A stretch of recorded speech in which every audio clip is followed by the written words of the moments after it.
dahon lamang sa isang matakag na puno. Isang ating pinanggalingan, hindi pareho sa pagtubo.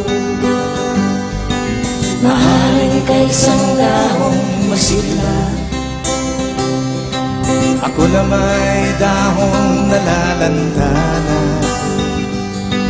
Pareho tayong mahulog sa lupa.